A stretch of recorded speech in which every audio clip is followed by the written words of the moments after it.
जमात 10वीं ਸਾਹਿਤਿਕ ਕਿਰਨਾਂ ਭਾਗ 2 ਮਿਜ਼ਮਾਨੀ ਸ਼ਾਹ ਹੁਸੈਨ।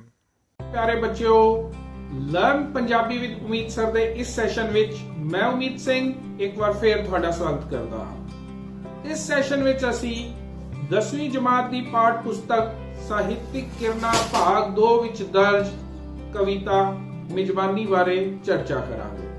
ਮਿਜ਼ਮਾਨੀ शाह हुसैन जी की एक रचना है जो कि एक काफी है। काफी सूफी काव्य विच बड़ा मकबूल काव्य रूप है। शाह हुसैन बुल्ले शाह होरां ने काफियां लिखियां हन। इस सैशन विच असी इस कविता की रीडिंग करांगे, पढ़ांगे, इस दी व्याख्या करांगे ते अंत विच अभ्यास के प्रश्न जो है हल करांगे। प्यारे बच्चों, इस तो पहले असी बहुत वीडियोस सिलेबस तो रिलेटेड तुहानू दे चुके हाँ। ਤੁਸੀਂ ਪਸੰਦ ਕਰ ਰਹੇ ਹੋ, ਉਸ ਤੋਂ ਫਾਇਦਾ ਉਠਾ ਰਹੇ ਹੋ, ਸਾਨੂੰ ਬਹੁਤ ਖੁਸ਼ੀ ਹੁੰਦੀ ਹੈ। ਸਿਲੇਬਸ ਤੋਂ ਸੰਬੰਧਿਤ ਹੋਰ ਵੀਡੀਓਜ਼ ਪ੍ਰਾਪਤ ਕਰਨ ਲਈ ਸਾਡੇ ਚੈਨਲ ਨੂੰ ਸਬਸਕ੍ਰਾਈਬ ਕਰਨਾ ਨਾ ਭੁੱਲਣਾ। ਤੇ ਆਓ ਮਿਜ਼ਮਾਨੀ ਜੋ ਹੈ ਕਵਿਤਾ ਦੀ ਰੀਡਿੰਗ ਕਰਦੇ ਹਾਂ, ਇਸ ਨੂੰ ਪੜ੍ਹਦੇ ਹਾਂ। ਸ਼ਾਹ ਹੁਸੈਨ ਕਹਿੰਦੇ ਹਨ ਕਿ ਮਿੱਤਰਾਂ ਦੀ ਮਿਜ਼ਮਾਨੀ ਖਾਤਰ ਦਿਲ ਦਾ ਲਹੂ ਛਾਣੀ ਦਾ। ਮਿੱਤਰਾਂ ਦੀ ਮਿਜ਼ਮਾਨੀ ਖਾਤਰ ਦਿਲ ਦਾ ਲਹੂ ਛਾਣੀ ਦਾ ਰਹਾਓ।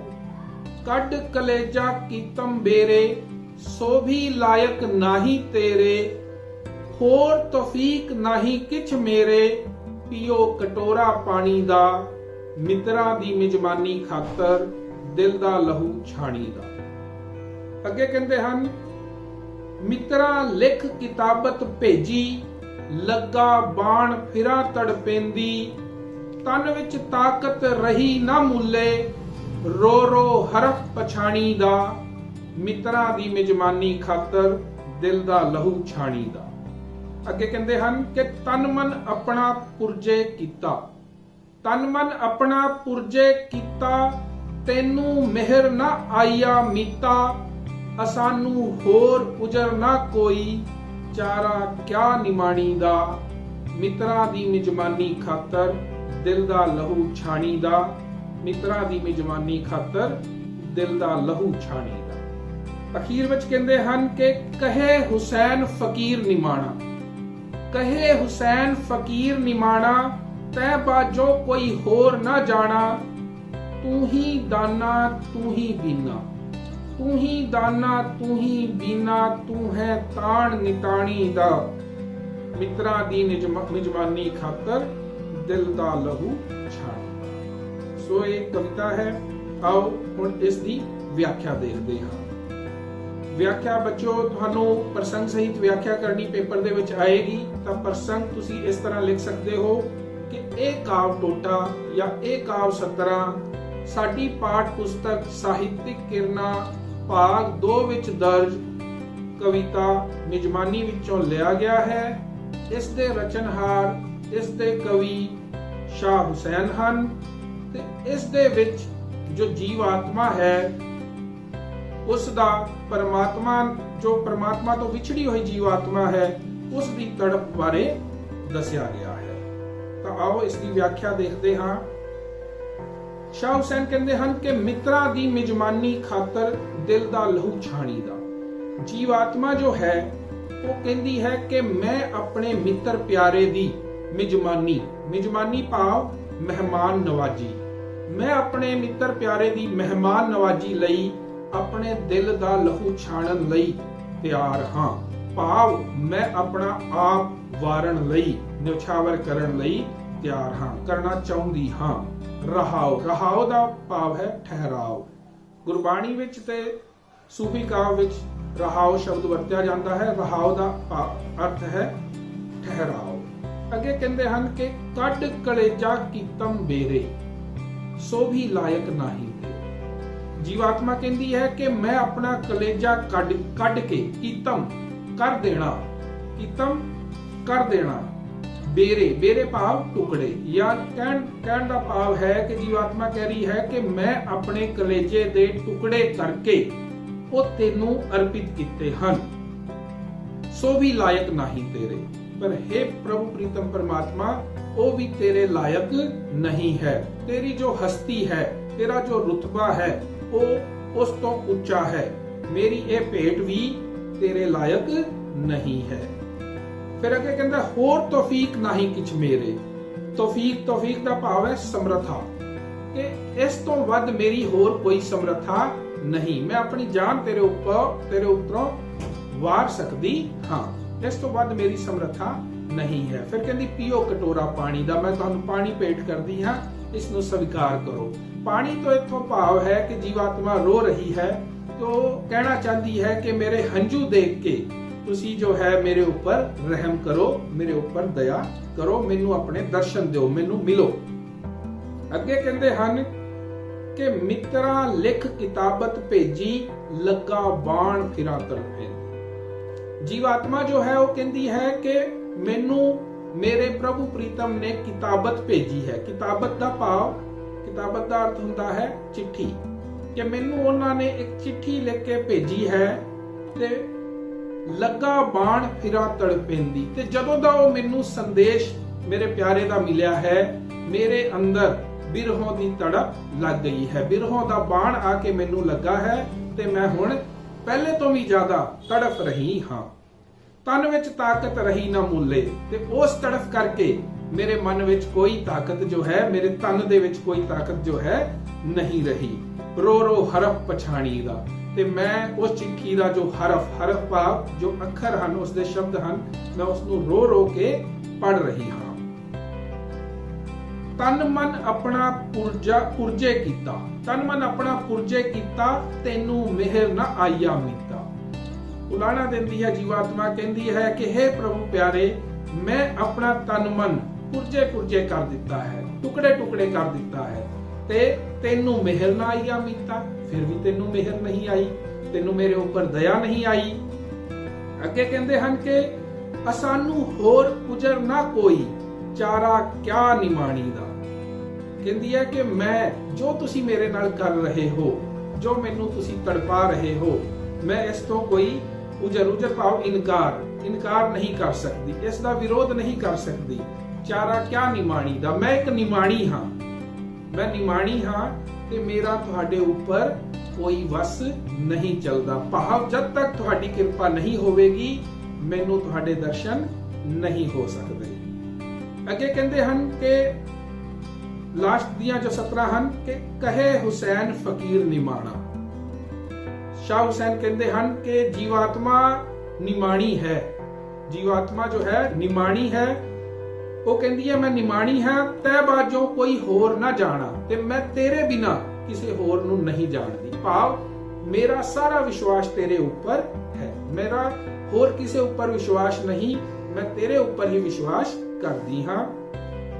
ਤੈ ਬਾਝੋਂ ਕੋਈ ਹੋਰ ਨਾ ਜਾਣਾ, ਤੂੰ ਹੀ ਦਾਨਾ ਤੂੰ ਹੀ ਬੀਨਾ, ਤੂੰ ਹੈ ਤਾਣ ਨਿਤਾਣੀ ਦਾ। ਫਿਰ ਅੱਗੇ ਕਹਿੰਦੇ ਹਨ ਕਿ ਜੀਵਾਤਮਾ ਕਹਿ ਰਹੀ ਹੈ ਕਿ ਤੂੰ ਹੀ ਦਾਨਾ, ਤੂੰ ਹੀ ਮੇਰਾ ਸਹਾਰਾ ਹੈ, ਤੂੰ ਹੀ ਬੀਨਾ, ਤੂੰ ਹੀ ਮੇਰਾ ਆਸਰਾ ਹੈ, ਤੇ ਤੂੰ ਹੀ ਦਾਨਾ ਤੂੰ ਹੀ ਬੀਨਾ, ਤੂੰ ਹੈ ਤਾਣ ਨਿਤਾਣੀ ਦਾ। ਤਾਣ ਦਾ ਮਤਲਬ ਸਹਾਰਾ, ਕਿ ਤੂੰ ਇਸ ਜੀਵਾਤਮਾ ਦਾ ਮੈਨੂੰ ਤੜਪ ਰਹੀ ਦਾ, ਮੈਨੂੰ ਜੋ ਮੈਂ ਵਿਆਕੁਲ ਹਾਂ, ਮੇਰਾ ਇੱਕੋ ਇੱਕ ਜੋ ਸਹਾਰਾ ਹੈ, ਇਹ ਮੇਰੇ ਪ੍ਰਭੂ ਪ੍ਰੀਤਮ ਪਿਆਰੇ, ਬਸ ਤੂੰ ਹੀ ਹੈ। ਤਾਂ ਇਹ ਸੀ ਬੱਚਿਓ ਇਸ ਦੀ ਵਿਆਖਿਆ। ਆਓ ਹੁਣ ਇਸ ਦੇ ਅਭਿਆਸ ਦੇ ਪ੍ਰਸ਼ਨ ਦੇਖਦੇ ਹਾਂ। ਪਿਆਰੇ ਬੱਚਿਓ, ਅਭਿਆਸ ਦੇ ਜੋ ਪ੍ਰਸ਼ਨ ਹਨ, ਉਹਨਾਂ ਦਾ ਪਹਿਲਾ ਜੋ ਭਾਗ ਹੈ, ਉਸ ਦਾ ਪਹਿਲਾ ਪ੍ਰਸ਼ਨ ਹੈ ਕਿ ਕਿਸ ਦੀ ਮਿਜਮਾਨੀ ਦੀ ਗੱਲ ਕੀਤੀ ਗਈ ਹੈ। ਕਿਸ ਦੀ ਮਿਜਮਾਨੀ ਦੀ ਗੱਲ ਕੀਤੀ ਗਈ ਹੈ? ਤਾਂ ਪ੍ਰਭੂ ਪ੍ਰੀਤਮ ਪਿਆਰੇ ਦੀ ਮਿਜਮਾਨੀ ਦੀ ਗੱਲ ਕੀਤੀ ਗਈ ਹੈ। ਪ੍ਰਭੂ ਪਿਆਰੇ ਦੀ ਮਿਜਮਾਨੀ ਦੀ ਗੱਲ ਕੀਤੀ ਗਈ ਹੈ। ਦੂਸਰਾ ਕੁਐਸਚਨ ਹੈ ਕਿ ਕਵੀ ਕਿਸ ਦੇ ਟੁਕੜੇ ਕਰਕੇ ਕਿਸ ਨੂੰ ਦੇਣਾ ਚਾਹ ਰਿਹਾ ਹੈ। ਤਾਂ ਕਵੀ ਕਿਸ ਦੇ ਟੁਕੜੇ? ਆਪਣੇ ਕਲੇਜੇ ਦੇ ਟੁਕੜੇ ਕਰਕੇ ਪ੍ਰਭੂ ਪ੍ਰੀਤਮ ਨੂੰ ਦੇਣਾ ਚਾਹ ਰਿਹਾ ਹੈ। ਕਵਿਤਾ ਵਿੱਚ ਆਇਆ ਹੈ ਕਿ ਕੱਢ ਕਲੇਜਾ ਕੀਤਮ ਬੇਰੇ। ਤਾਂ ਕਵੀ ਜੋ ਹੈ ਆਪਣੇ ਕਲੇਜੇ ਦੇ ਟੁਕੜੇ ਕਰਕੇ ਜੋ ਹੈ ਪ੍ਰਭੂ ਪ੍ਰੀਤਮ ਨੂੰ ਦੇਣਾ ਚਾਹ ਰਿਹਾ ਹੈ। ਨੈਕਸਟ ਕੁਐਸਚਨ ਹੈ ਕਿ ਕਿਤਾਬਤ ਤੋਂ ਕੀ ਭਾਵ ਹੈ। ਤਾਂ ਕਿਤਾਬਤ ਤੋਂ ਭਾਵ ਹੈ ਚਿੱਠੀ, ਲਿਖੀ ਹੋਈ, ਹੱਥ ਨਾਲ ਲਿਖੀ ਹੋਈ ਚਿੱਠੀ ਨੂੰ ਕਿਤਾਬਤ ਕਿਹਾ ਜਾਂਦਾ ਹੈ। ਕਵੀ ਦੀ ਤੜਫ ਦਾ ਕਾਰਨ ਕੀ ਹੈ। ਨੈਕਸਟ ਕੁਐਸਚਨ ਹੈ ਕਿ ਕਵੀ ਦੀ ਤੜਫ ਦਾ ਕਾਰਨ ਕੀ ਹੈ। ਤਾਂ ਪ੍ਰਭੂ ਪ੍ਰੀਤਮ ਤੋਂ ਜੋ ਉਸ ਦਾ ਵਿਛੋੜਾ ਹੈ, ਜੋ ਉਸ ਦੀ ਦੂਰੀ ਹੈ, ਉਹ ਉਸ ਦੀ ਤੜਫ ਦਾ ਕਾਰਨ ਹੈ। ਇਸ ਭਾਗ ਦਾ ਜੋ ਅੰਤਿਮ ਪ੍ਰਸ਼ਨ ਹੈ ਕਿ ਸ਼ਾਹ ਹੁਸੈਨ ਕਿਸ ਨੂੰ ਆਪਣਾ ਅਸਲ ਸਹਾਰਾ ਸਮਝਦਾ ਹੈ। ਤਾਂ ਸ਼ਾਹ ਹੁਸੈਨ ਜੋ ਹੈ ਪ੍ਰਭੂ ਪ੍ਰੀਤਮ ਨੂੰ ਆਪਣਾ ਅਸਲ ਸਹਾਰਾ ਸਮਝਦਾ ਹੈ। ਨੈਕਸਟ ਜੋ ਪ੍ਰਸ਼ਨ ਹੈ ਕਿ ਹੇਠ ਲਿਖੀਆਂ ਕਾਵ ਸਤਰਾਂ ਪੜ੍ਹ ਕੇ ਪੁੱਛੇ ਗਏ ਪ੍ਰਸ਼ਨਾਂ ਦੇ ਉੱਤਰ ਦਿਓ। ਇੱਕ ਪੈਰਾ ਦਿੱਤਾ ਗਿਆ ਹੈ, ਉਸ ਦੇ ਆਧਾਰ ਤੇ ਜੋ ਪ੍ਰਸ਼ਨਾਂ ਦੇ ਉੱਤਰ ਦੇਣੇ ਹਨ। ਤਾਂ ਕਾਵ ਸਤਰਾਂ ਇਸ ਤਰ੍ਹਾਂ ਹਨ ਕਿ ਮਿੱਤਰਾਂ ਲਿਖ ਕਿਤਾਬਤ ਭੇਜੀ, ਲੱਗਾ ਬਾਣ ਫਿਰਾਂ ਤੜਫੇਂਦੀ, ਤਨ ਵਿੱਚ ਤਾਕਤ ਰਹੀ ਨਾ ਮੂਲੇ, ਰੋ ਰੋ ਹਰਫ ਪਛਾਣੀ ਦਾ। ਤਾਂ ਸੰਬੰਧਿਤ ਜੋ ਪ੍ਰਸ਼ਨ ਹਨ ਉਹ ਇਸ ਤਰ੍ਹਾਂ ਹਨ। ਪਹਿਲਾ ਜੋ ਪ੍ਰਸ਼ਨ ਹੈ ਕਿ ਇਹ ਕਾਵ ਟੋਟਾ ਕਿਸ ਰਚਨਾਕਾਰ ਦਾ ਹੈ, ਇਹ ਕਿਹੜੀ ਰਚਨਾ ਵਿੱਚੋਂ ਲਿਆ ਗਿਆ ਹੈ। ਤਾਂ ਇਹ ਕਾਵ ਟੋਟਾ ਜੋ ਹੈ ਇਹ ਸ਼ਾਹ ਹੁਸੈਨ ਦਾ ਹੈ। ਸ਼ਾਹ ਹੁਸੈਨ ਜੀ ਇਸ ਦੇ ਰਚਨਾਕਾਰ ਹਨ ਤੇ ਇਹ ਜੋ ਰਚਨਾ ਹੈ ਮਿਜਮਾਨੀ ਰਚਨਾ ਵਿੱਚੋਂ ਲਿਆ ਗਿਆ ਹੈ। ਦੂਜਾ ਪ੍ਰਸ਼ਨ ਹੈ ਕਿ ਬਾਣ ਤੋਂ ਕੀ ਭਾਵ ਹੈ। ਤਾਂ ਬਾਣ ਤੋਂ ਭਾਵ ਵਿਛੋੜੇ ਦਾ ਜੋ ਦੁੱਖ ਦੇਣ ਵਾਲਾ ਤੀਰ ਹੈ, ਉਸ ਲਈ ਬਾਣ ਸ਼ਬਦ ਵਰਤਿਆ ਗਿਆ ਹੈ। ਨੈਕਸਟ ਜੋ ਪ੍ਰਸ਼ਨ ਹੈ ਕਿ ਤਨ ਵਿੱਚ ਤਾਕਤ ਕਿਉਂ ਨਹੀਂ ਰਹੀ। ਤਾਂ ਜੀਵ ਆਤਮਾ ਜੋ ਹੈ ਉਹ ਪ੍ਰਭੂ ਪ੍ਰੀਤਮ ਤੋਂ ਵਿਛੜੀ ਹੋਈ ਹੈ, ਵਿਛੋੜੇ ਦਾ ਉਸ ਨੂੰ ਦੁੱਖ ਹੈ। ਉਸ ਦੁੱਖ ਕਰਕੇ, ਉਸ ਦੁੱਖ ਵਿੱਚ ਰਹਿਣ ਕਰਕੇ ਉਸ ਦੇ ਸਰੀਰ ਵਿੱਚ, ਤਨ ਵਿੱਚ ਤਾਕਤ ਨਹੀਂ ਰਹੀ। ਲਾਸਟ ਜੋ ਪ੍ਰਸ਼ਨ ਹੈ ਉਹ ਹੈ ਕਿ ਉਪਰੋਕਤ ਟੁਕੜੀ ਦਾ ਕੇਂਦਰੀ ਭਾਵ ਲਿਖੋ। ਤਾਂ ਕੇਂਦਰੀ ਭਾਵ ਇਹਨਾਂ ਸਤਰਾਂ ਦਾ ਇਹੀ ਹੈ ਕਿ ਜੋ ਜੀਵ ਆਤਮਾ ਹੈ, ਜਦ ਉਸ ਨੂੰ ਪਰਮਾਤਮਾ ਦਾ ਸੰਦੇਸ਼ ਮਿਲਦਾ ਹੈ, ਉਸ ਦੀ ਯਾਦ ਆਉਂਦੀ ਹੈ, ਤਾਂ ਉਹ ਹੋਰ ਜ਼ਿਆਦਾ ਤੜਫਦੀ ਹੈ, ਉਸ ਨੂੰ ਮਿਲਣ ਲਈ ਹੋਰ ਜ਼ਿਆਦਾ ਵਿਆਕੁਲ ਹੋ ਜਾਂਦੀ ਹੈ ਤੇ ਤੜਪ ਕਰਕੇ ਉਸ ਦੇ ਤਨ ਵਿੱਚ ਵੀ ਤਾਕਤ ਨਹੀਂ ਰਹੀ। ਉਹ ਪਰਮਾਤਮਾ ਨੂੰ ਬੇਨਤੀ ਕਰਦੀ ਹੈ ਕਿ ਉਹ ਆਣ ਤੇ ਉਹ ਉਸ ਨੂੰ ਦਰਸ਼ਨ ਦੇਣ, ਕਿਉਂਕਿ ਉਹ ਉਹਨਾਂ ਦੀ ਆਤਮਾ ਜੋ ਹੈ ਪਰਮਾਤਮਾ ਦੀ ਮਹਿਮਾਨ ਨਵਾਜੀ ਕਰਨਾ ਚਾਹੁੰਦੀ ਹੈ, ਉਹਨਾਂ ਨੂੰ ਮਿਲਣਾ ਚਾਹੁੰਦੀ ਹੈ। ਤੀਜਾ ਜੋ ਭਾਗ ਹੈ ਕਿ ਹੇਠਾਂ ਦਿੱਤੇ ਕਾਵ ਟੋਟੇ ਦੀ ਪ੍ਰਸੰਗ ਸਹਿਤ ਵਿਆਖਿਆ ਕਰੋ। ਤਾਂ ਕਾਵ ਟੋਟਾ ਇਸ ਤਰ੍ਹਾਂ ਹੈ ਕਿ ਕਹੇ ਹੁਸੈਨ ਫਕੀਰ ਨਿਮਾਣਾ, ਤੈਂ ਬਾਝੋਂ ਕੋਈ ਹੋਰ ਨਾ ਜਾਣਾ, ਤੂੰ ਹੀ ਦਾਨਾ ਤੂੰ ਹੀ ਬੀਨਾ, ਤੂੰ ਹੈ ਤਾਣ ਨਿਤਾਣੀ ਦਾ। ਤਾਂ ਪ੍ਰਸੰਗ ਪਹਿਲੇ ਵੀ ਦੱਸਿਆ ਗਿਆ ਹੈ। ਪ੍ਰਸੰਗ ਇਸ ਤਰ੍ਹਾਂ ਲਿਖ ਸਕਦੇ ਹੋ ਕਿ ਇਹ ਕਾਵ ਟੋਟਾ ਜਾਂ ਇਹ ਕਾਵ ਸਤਰਾਂ ਸਾਡੀ ਪਾਠ ਪੁਸਤਕ ਸਾਹਿਤਿਕ ਕਿਰਨਾ ਭਾਗ 2 ਵਿੱਚ ਦਰਜ ਕਵਿਤਾ ਮਿਜਮਾਨੀ ਵਿੱਚੋਂ ਲਿਆ ਗਿਆ ਹੈ ਤੇ ਇਹ ਰਚਨਾ ਸ਼ਾਹ ਹੁਸੈਨ ਜੀ ਦੀ ਹੈ। ਇਸ ਕਵਿਤਾ ਵਿੱਚ ਸ਼ਾਹ ਹੁਸੈਨ ਨੇ ਪ੍ਰਭੂ ਪ੍ਰੀਤਮ ਤੋਂ ਵਿਛੜੀ ਹੋਈ ਜੋ ਜੀਵਾਤਮਾ ਹੈ ਉਸ ਦੇ ਦੁੱਖ ਨੂੰ ਬਿਆਨ ਕੀਤਾ ਹੈ। ਵਿਆਖਿਆ ਇਸ ਤਰ੍ਹਾਂ ਕਰ ਸਕਦੇ ਹੋ ਕਿ ਕਹੇ ਹੁਸੈਨ ਫਕੀਰ ਨਿਮਾਣਾ। ਸ਼ਾਹ ਹੁਸੈਨ ਜੀ ਕਹਿੰਦੇ ਹਨ ਕਿ ਜੀਵਾਤਮਾ ਨਿਮਾਣੀ ਹੈ ਤੇ ਉਹ ਕਹਿੰਦੀ ਹੈ ਕਿ ਤੈਂ ਬਾਝੋਂ ਕੋਈ ਹੋਰ ਨਾ ਜਾਣਾ। ਉਹ ਪ੍ਰਭੂ ਪ੍ਰੀਤਮ ਨੂੰ ਕਹਿੰਦੀ ਹੈ ਕਿ ਮੈਂ ਤੇਰੇ ਬਿਨਾ ਕਿਸੇ ਹੋਰ ਨੂੰ ਨਹੀਂ ਜਾਣਦੀ। ਭਾਵ हे ਪਰਮਾਤਮਾ, ਤੇਰੇ ਤੋਂ ਬਿਨਾ ਮੇਰਾ ਹੋਰ ਕਿਸੇ ਉੱਪਰ ਵਿਸ਼ਵਾਸ ਨਹੀਂ ਹੈ।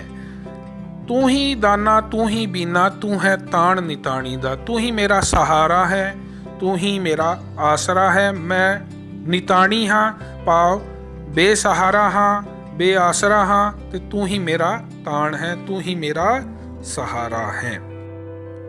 ਨੈਕਸਟ ਜੋ ਭਾਗ ਹੈ ਉਹ ਹੈ ਕਿ ਪਾਠ ਦੇ ਆਧਾਰ ਉੱਤੇ ਠੀਕ ਤੇ ਗਲਤ ਦਾ ਨਿਸ਼ਾਨ ਬਣਾਓ। ਕੁਝ ਵਾਕ ਦਿੱਤੇ ਗਏ ਹਨ, ਉਹ ਦੱਸਣੇ ਹਨ ਠੀਕ ਹਨ ਜਾਂ ਗਲਤ ਹਨ।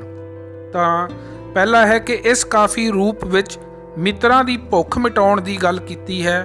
ਤਾਂ ਨਹੀਂ, ਮਿੱਤਰ ਦੀ ਭੁੱਖ ਮਿਟਾਉਣ ਦੀ ਨਹੀਂ, ਮਿੱਤਰ ਪਿਆਰੇ ਨੂੰ ਮਿਲਣ ਦੀ, ਮਹਿਮਾਨ ਨਵਾਜੀ ਦੀ ਗੱਲ ਕੀਤੀ ਗਈ ਹੈ। ਤਾਂ ਪਹਿਲਾ ਵਾਕ ਗਲਤ ਹੈ। ਕਲੇਜੇ ਦੇ ਟੁਕੜੇ ਟੁਕੜੇ ਕਰਕੇ ਦੇਣ ਦੀ ਗੱਲ ਹੈ। ਦੂਜਾ ਜੋ ਵਾਕ ਹੈ, ਹਾਂ ਬਿਲਕੁਲ ਕਲੇਜੇ ਦੇ ਟੁਕੜੇ ਟੁਕੜੇ ਕਰਕੇ ਦੇਣ ਦੀ ਗੱਲ ਹੈ, ਤਾਂ ਇਹ ਸਹੀ ਹੈ।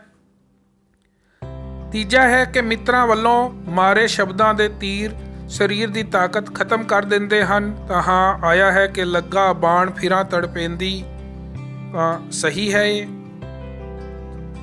ਨੈਕਸਟ ਹੈ ਜੋ ਫੋਰਥ ਹੈ ਕਿ ਪਰਮਾਤਮਾ ਤੋਂ ਬਿਨਾ ਸਾਡਾ ਕੋਈ ਹੋਰ ਸਹਾਰਾ ਨਹੀਂ, ਬਿਲਕੁਲ ਸਹੀ ਹੈ ਇਹ। ਮਿਜਮਾਨੀ ਦਾ ਅਰਥ ਹੈ ਰਿਸ਼ਤੇਦਾਰੀ, ਨਹੀਂ, ਮਿਜਮਾਨੀ ਦਾ ਅਰਥ ਹੈ ਮਹਿਮਾਨ ਨਵਾਜੀ ਜਾਂ ਪ੍ਰਾਹੁਣਾਚਾਰੀ। ਨੈਕਸਟ ਹੈ ਖਾਲੀ ਥਾਵਾਂ ਭਰੋ। ਖਾਲੀ ਥਾਵਾਂ ਭਰੋ, ਤਾਂ ਉਹਦੇ ਵਿੱਚ ਪਹਿਲਾ ਜੋ ਆਇਆ ਹੈ ਕਿ ਕਲੇਜਾ ਭੇਟ ਕਰਨਾ ਵੀ ਮਿੱਤਰ ਦੇ ਡੈਸ਼ ਨਹੀਂ, ਮਿੱਤਰ ਦੇ ਲਾਇਕ ਨਹੀਂ। ਨੈਕਸਟ ਹੈ ਤੌਫੀਕ ਦਾ ਅਰਥ ਹੈ, ਤਾਂ ਤੌਫੀਕ ਦਾ ਅਰਥ ਹੈ ਸਮਰੱਥਾ ਜਾਂ ਵਿੱਤ। ਨੈਕਸਟ ਹੈ ਕਿ ਤਨ ਡੈਸ਼ ਆਪਣਾ ਪੁਰਜੇ ਕੀਤਾ, ਤਾਂ ਤਨ ਮਨ ਆਪਣਾ ਪੁਰਜੇ ਕੀਤਾ, ਤਨ ਮਨ ਆਪਣਾ ਪੁਰਜੇ ਕੀਤਾ। ਚੌਥਾ ਜੋ ਹੈ ਕਿ ਸ਼ਾਹ ਹੁਸੈਨ ਪਰਮਾਤਮਾ ਤੋਂ ਬਿਨਾ ਕਿਸੇ ਡੈਸ਼ ਨੂੰ ਨਹੀਂ ਜਾਣਦਾ, ਤਾਂ ਕਿਸੇ ਹੋਰ ਨੂੰ ਨਹੀਂ ਜਾਣਦਾ। ਲਾਸਟ ਜੋ ਇਹਦੇ ਵਿੱਚ ਹੈ ਕਿ ਸ਼ਾਹ ਹੁਸੈਨ ਦਾ ਸਹਾਰਾ ਡੈਸ਼ ਹੈ, ਤਾਂ ਸ਼ਾਹ ਹੁਸੈਨ ਦਾ ਸਹਾਰਾ ਪਰਮਾਤਮਾ ਹੈ। ਨੈਕਸਟ ਜੋ ਪ੍ਰਸ਼ਨ ਹੈ ਕਿ ਜੋੜੇ ਬਣਾਓ। ਕੁਝ ਸ਼ਬਦ ਦਿੱਤੇ ਗਏ ਹਨ, ਉਹਨਾਂ ਦੇ ਸਾਹਮਣੇ ਸ਼ਬਦ ਹਨ, ਉਹਨਾਂ ਦੇ ਜੋੜੇ ਠੀਕ ਕਰਨੇ ਹਨ। ਤਾਂ ਪਹਿਲਾ ਸ਼ਬਦ ਹੈ ਮਿੱਤਰ, ਤਾਂ ਮਿੱਤਰ ਦੀ ਮਿਜਮਾਨੀ ਕਰਨੀ ਹੈ, ਯਾਨੀ ਮਿੱਤਰ ਮਿਜਮਾਨੀ। ਕਲੇਜਾ, ਕਲੇਜੇ ਨੂੰ ਬੇਰੇ ਕੀਤਾ ਗਿਆ ਹੈ, ਕਲੇਜਾ ਬੇਰੇ। ਬਾਣ ਤੜਪੇਂਦੀ, ਦਾਨਾ ਬੀਨਾ ਤੇ ਤਾਣ ਨਿਤਾਣੀ। ਅਖੀਰਲਾ ਜੋ ਪ੍ਰਸ਼ਨ ਹੈ ਵਾਕ ਬਣਾਓ। ਕੁਝ ਸ਼ਬਦ ਦਿੱਤੇ ਗਏ ਹਨ, ਉਹਨਾਂ ਦੇ ਵਾਕ ਬਣਾਉਣੇ ਹਨ। ਪਹਿਲਾ ਸ਼ਬਦ ਹੈ ਮਿਹਰ, ਮਿਹਰ ਭਾਵ ਦਇਆ। ਜੀਵਾਤਮਾ ਪਰਮਾਤਮਾ ਨੂੰ ਮਿਹਰ ਕਰਨ ਲਈ ਕਹਿੰਦੀ ਹੈ। ਨੈਕਸਟ ਹੈ ਹਰਫ, ਹਰਫ ਦਾ ਅਰਥ ਹੈ ਅੱਖਰ, ਤਾਂ ਜੀਵਾਤਮਾ ਪਰਮਾਤਮਾ ਤੋਂ ਮਿਲੀ ਚਿੱਠੀ ਦੇ ਹਰਫਾਂ ਨੂੰ ਰੋ ਰੋ ਕੇ ਪੜ੍ਹ ਰਹੀ ਹੈ। ਨੈਕਸਟ ਹੈ ਫਕੀਰ, ਫਕੀਰ ਦਾ ਅਰਥ ਹੈ ਸਾਧੂ। ਕਈ ਲੋਕ ਫਕੀਰਾਂ ਵਾਲਾ ਜੀਵਨ ਜਿਉਂਦੇ ਹਨ। ਲਾਸਟ ਹੈ ਕਿਤਾਬਤ, ਕਿਤਾਬਤ ਦਾ ਅਰਥ ਹੈ ਕੋਈ ਚਿੱਠੀ, ਤੇ ਜੀਵਾਤਮਾ ਨੂੰ ਪਰਮਾਤਮਾ ਦੀ ਕਿਤਾਬਤ ਮਿਲਣ ਤੋਂ ਬਾਅਦ ਉਹ ਹੋਰ ਤੜਪਣ ਲੱਗੀ। ਸੋ ਪਿਆਰੇ ਬੱਚਿਓ, ਇਹ ਸੀ ਸਾਡਾ ਅੱਜ ਦਾ ਸੈਸ਼ਨ, ਜਿਸ ਵਿੱਚ ਅਸੀਂ ਸ਼ਾਹ ਹੁਸੈਨ ਦੀ ਕਵਿਤਾ ਮਿਜਮਾਨੀ ਬਾਰੇ ਚਰਚਾ ਕੀਤੀ। ਅਸੀਂ ਉਮੀਦ ਕਰਦੇ ਹਾਂ ਤੁਹਾਨੂੰ ਇਹ ਵੀਡੀਓ ਪਸੰਦ ਆਏਗਾ ਤੇ ਤੁਸੀਂ ਆਪਣੀ ਪੜ੍ਹਾਈ ਵਿੱਚ ਇਸ ਤੋਂ ਲਾਭ ਉਠਾਓਗੇ। ਜੇਕਰ ਵੀਡੀਓ ਪਸੰਦ ਆਵੇ ਤਾਂ ਇਸ ਨੂੰ ਲਾਈਕ ਤੇ ਸ਼ੇਅਰ ਜ਼ਰੂਰ ਕਰਨਾ ਤੇ ਸਾਡੇ ਚੈਨਲ ਨੂੰ ਸਬਸਕ੍ਰਾਈਬ ਕਰਨਾ ਨਾ ਭੁੱਲਣਾ, ਤਾਂ ਜੋ ਸਿਲੇਬਸ ਤੋਂ ਸੰਬੰਧਿਤ ਹੋਰ ਵੀਡੀਓਜ਼ ਤੁਹਾਨੂੰ ਸਮੇਂ ਸਿਰ ਮਿਲਦੀਆਂ ਰਹਿਣ। ਥੈਂਕ ਯੂ, ਧੰਨਵਾਦ।